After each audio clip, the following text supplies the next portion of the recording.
Is it going to be a Trump century, or is Donald Trump a one-off in our politics?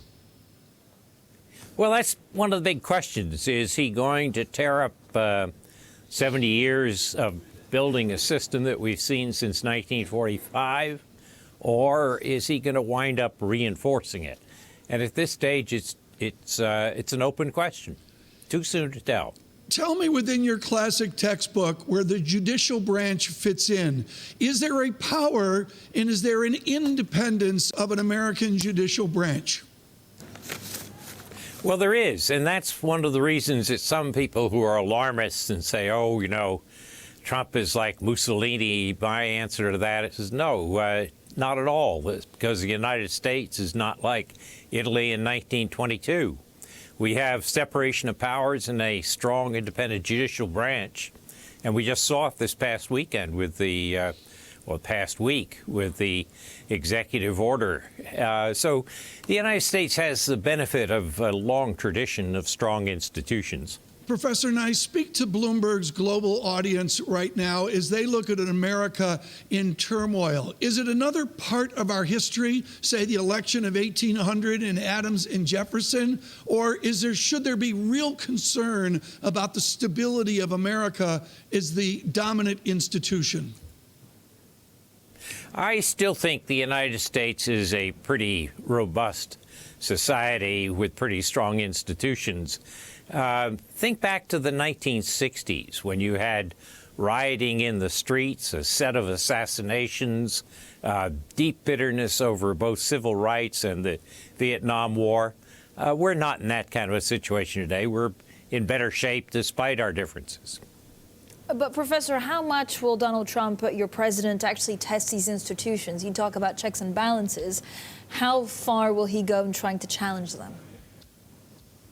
Well, I think if Trump were to challenge the institutions in a serious way, as opposed to with tweets, which is what we've seen, where he tweeted against a judge who came down on a decision against him. But if he were to do something more serious than that, I think there'd be resistance, not just in the Congress, but also in the rest of the judiciary and in civil society. So I think that he can indeed make life difficult for judges, but I don't think that he's in a position to corrupt or undermine the independence of the judiciary. Professor, a lot of people were surprised with the rhetoric coming from President Trump in the last couple of weeks since his inauguration. Do you believe that actually what you see is what you get? He's so far just held very close to what he said in the campaign trail. He'll build a wall. He's talking about a wall. He said he'll ban immigration. That's what he's done. And so can we actually take his campaign and say that will be his first 100 days in power?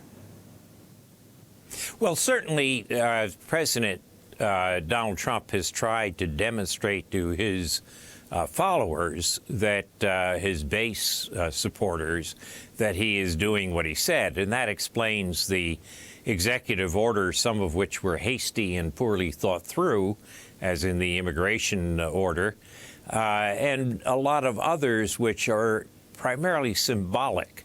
In the sense that we don't know how they're going to work out. But he's wanted to use executive orders and tweets to show his base that he is carrying out what he said.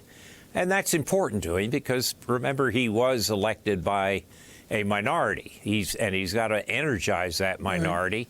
And so rather than moving to the center, as let's say George W. Bush did after a close election in 2000, Trump has re-energized his base, or tried to do that.